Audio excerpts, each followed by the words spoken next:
Tunggu. Sebelum mulai, mending perkenalan dulu. Assalamualaikum warahmatullahi wabarakatuh. Perkenalkan, nama saya Tiara Farindas Gaji, NPM 20031011010456, Prodi Ilmu Hukum. Saya merupakan program pertukaran mahasiswa merdeka dari Universitas Muhammadiyah Ponorogo. Video ini saya buat untuk melengkapi tugas mata kuliah Hukum Dagang dosen pengampu Dr. Simulani Rahayu SHM Hum dari Universitas Syah Kuala. Gimana?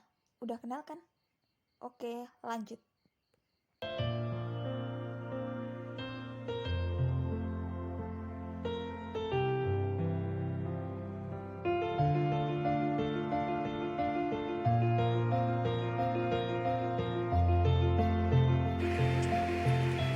Hak cipta adalah hak eksekutif bagi pencipta atau penerima hak untuk mengumumkan atau memperbanyak ciptaannya atau memberikan izin untuk dengan tidak mengurangi pembatasan menurut peraturan perundang-undangan yang berlaku.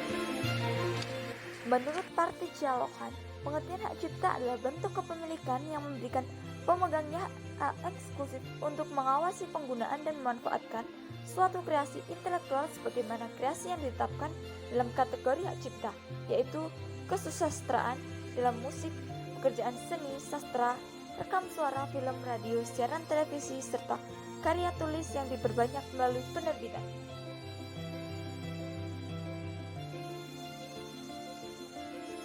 Pengertian hak cipta menurut MC Cowan dan Stewart, hak cipta adalah suatu konsep di mana pencipta, artis, musisi, pembuat film yang memiliki hak untuk memanfaatkan hasil karya tanpa memperbolehkan pihak lain untuk meniru hasil karya tersebut. Gimana? Masih kepo? Oke, kita lanjut lagi.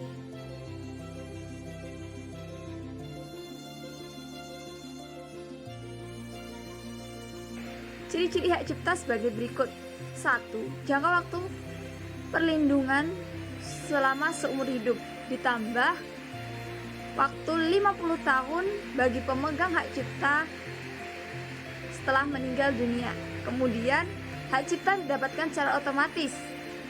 Tidak ada kebijakan signifikan. Namun, dari kepentingan pencipta atau pemegang hak cipta, syarat pendaftaran cipta tetap penting, terutama jika ada permasalahan hukum pada kemudian hari.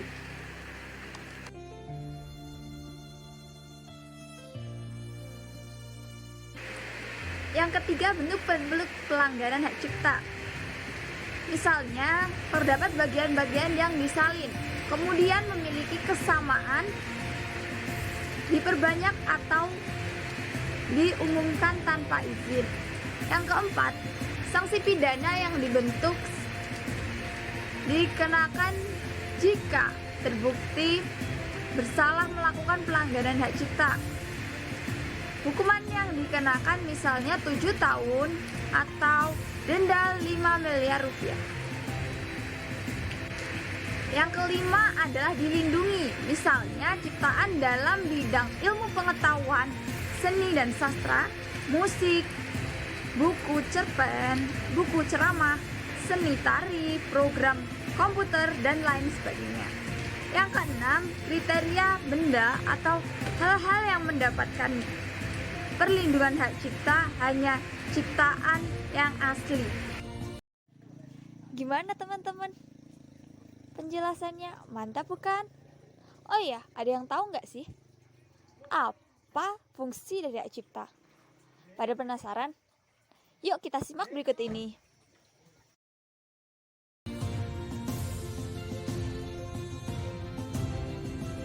Hak cipta berfungsi menghargai suatu karya, mendorong pencipta karya tersebut untuk menghasilkan karya baru. Tujuan dari pelaksanaan hukum hak cipta adalah melindungi hak eksklusif, hak moral, ekonomi bagi pencipta karya. Berikut penjelasannya. 1. Hak eksklusif, yaitu hak pembuat karya untuk mengontrol mekanisme kepemilikan juga distribusi dari karya. Hak eksklusif berarti siapapun yang ingin menggunakan, menyalin, memperbanyak, dan menjual suatu karya ciptaan harus mendapatkan izin terlebih dahulu dari pembuatnya.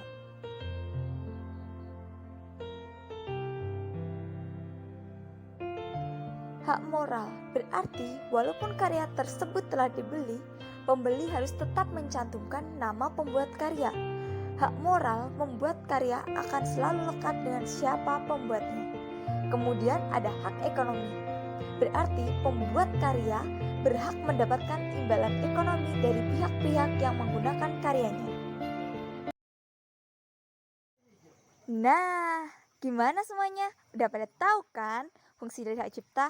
Bagaimana kalau kita lanjut pada istilah-istilah pada hak cipta? Oke, kita lanjut.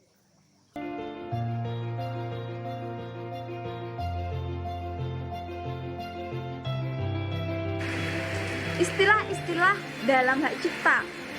Satu pencipta adalah seorang atau beberapa orang secara bersama-sama yang atas inspirasinya melahirkan suatu ciptaan berdasarkan kemampuan pikiran, imajinasi, kecekatan, keterampilan atau keahlian yang dituangkan ke dalam bentuk yang khas dan bersifat pribadi. Kedua adalah ciptaan. Ciptaan adalah hasil setiap karya pencipta yang menunjukkan hasil lainnya dalam lapangan ilmu pengetahuan, seni, dan sastra.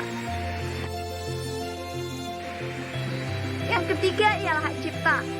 Hak khusus bagi pencipta maupun penerima hak untuk mengumumkan atau memperbanyak ciptaannya maupun memberi izin untuk dengan tidak mengurangi pembatasan-pembatasan menurut peraturan perundang-undangan yang ada. Yang keempat, pemegang hak cipta adalah pencipta sebagai pemilik hak cipta atau pihak yang menerima hak tersebut dari pencipta atau pemilik lainnya yang menerima. Lebih lanjut, tidak hanya pihak yang menerima hak tersebut.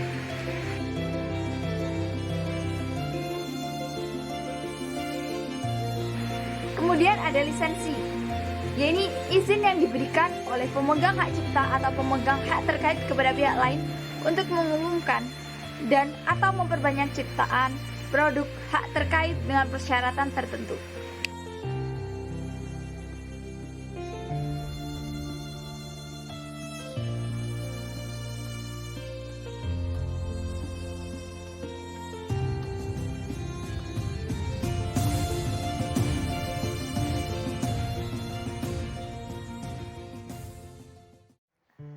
Setiap hasil karya di bidang pengetahuan, seni, sastra, dan dapat dilindungi negara melalui hak cipta. Perlindungan ini memiliki masa berlaku yang berbeda-beda tergantung jenis ciptaan dan jenis hak eksklusif.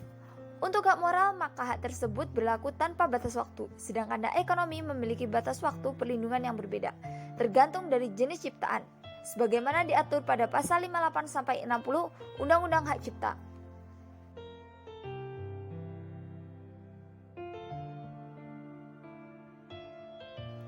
Ciptaan dengan hak cipta seumur hidup ditambah 70 tahun. Perlindungan atas ciptaan tercantum dalam pasal 58 ayat 1 Undang-Undang Hak Cipta, berlangsung selama pencipta hidup akan berlangsung selama 70 tahun setelah pencipta meninggal. Ciptaan tersebut diantara buku, pamflet, semua hasil karya tulis lainnya, ceramah, kuliah, pidato, dan ciptaan sejenis lainnya.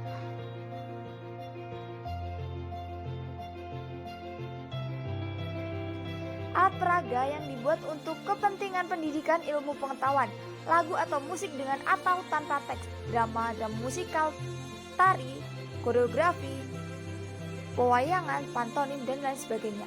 Karya seni rupa dalam segala bentuk seperti lukisan, gambar, ukiran, kaligrafi, seni pahat, patung, kolase, karya arsitektur, peta, karya seni batik, atau seni.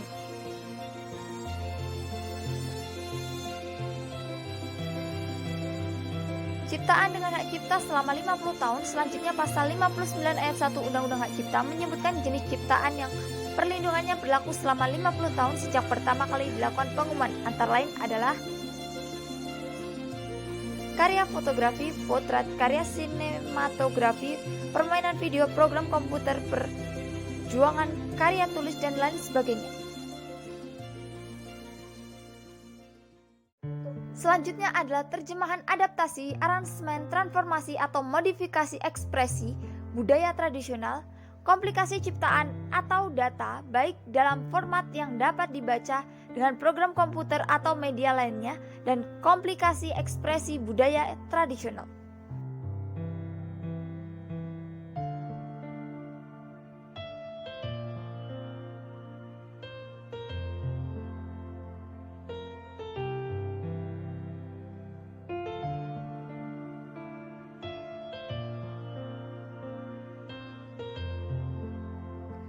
Ciptaan dengan hak cipta selama 25 tahun. Pasal 59 ayat 2 Undang-Undang Hak Cipta menjelaskan ciptaan berupa karya seni terapan berlaku 25 tahun, di mana perlindungan hak cipta berlaku sejak pertama kali dilakukan pengumuman atas hak tersebut. D.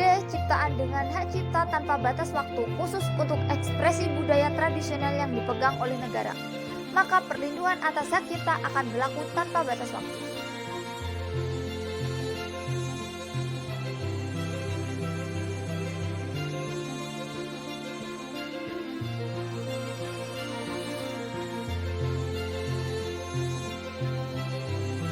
Dalam hak cipta, hak eksklusif dapat dialihkan kepada pihak lain adalah berupa hak ekonomi atas ciptaan tersebut. Berdasarkan pasal 16 ayat 2 Undang-Undang Hak Cipta dapat dialihkan antara lain karena pewarisan, hibah, dan wakaf. Wasiat, perjanjian tertulis atau sebab lain yang dibenarkan sesuai dengan ketentuan perundang-undangan.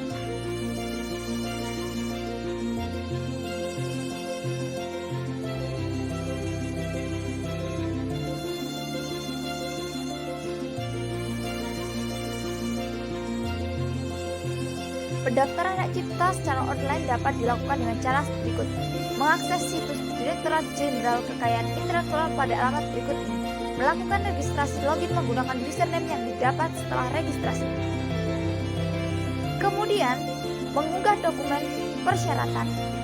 Kemudian melakukan pembayaran pendaftaran hak cipta.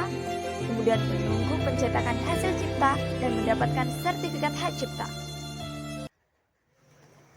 Wah, udah banyak yang kita pelajari, tapi belum lengkap kalau kita belum belajar mengenai dasar hukumnya.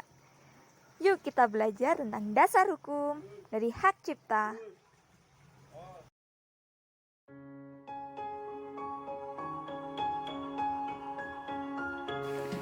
Hukum hak cipta secara internasional itu diatur dalam beberapa konferensi. Ya, itu ada konferensi Bern, konferensi Roma, perjanjian hak cipta WIPO, perjanjian pertunjukan dan fonogram WIPO, dan File Excellence to Successor and Technology Brand Art. Di Indonesia sendiri, hak cipta itu diatur dalam Undang-Undang Republik Indonesia Nomor 28 Tahun 2014 tentang hak cipta yang diluncurkan pada tanggal 16 Oktober 2014.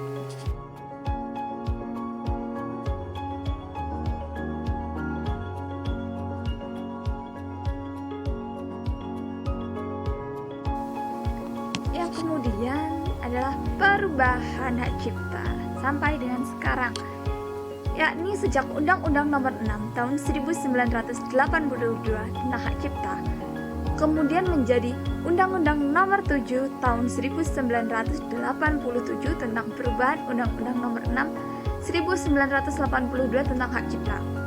Kemudian Undang-Undang Nomor 12 Tahun 1987 tentang perubahan Undang-Undang Nomor 6 Tahun 1982 tentang hak cipta. Sebagaimana telah diubah dengan Undang-Undang Nomor 7 Tahun 1987 tentang perubahan Undang-Undang Nomor 6 Tahun 1982 tentang hak cipta, kemudian dicabut dan diubah dengan Undang-Undang Nomor 19 Tahun 1982 tentang hak cipta. Dan terakhir hingga saat sekarang ini adalah Undang-Undang Nomor 28 Tahun 2014 tentang hak cipta.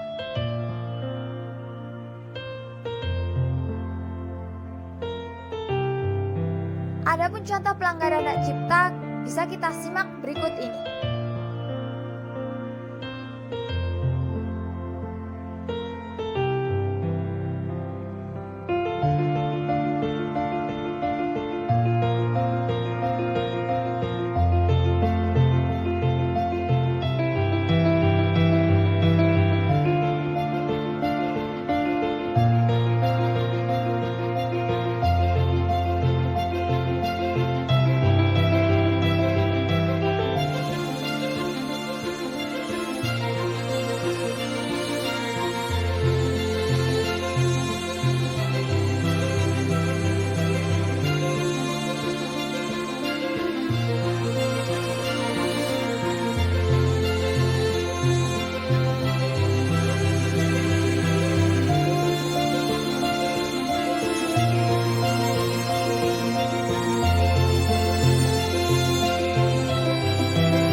Para pelanggar hak cipta bisa dikenai sanksi pidana berdasarkan pasal 113 Undang-Undang Nomor 28 Tahun 2014. Sanksi bisa berupa hukuman penjara atau denda. Besarannya denda dimulai dari nilai 100 juta hingga 4 miliar rupiah. Sedangkan sanksi penjara lamanya bisa setahun hingga 10 tahun.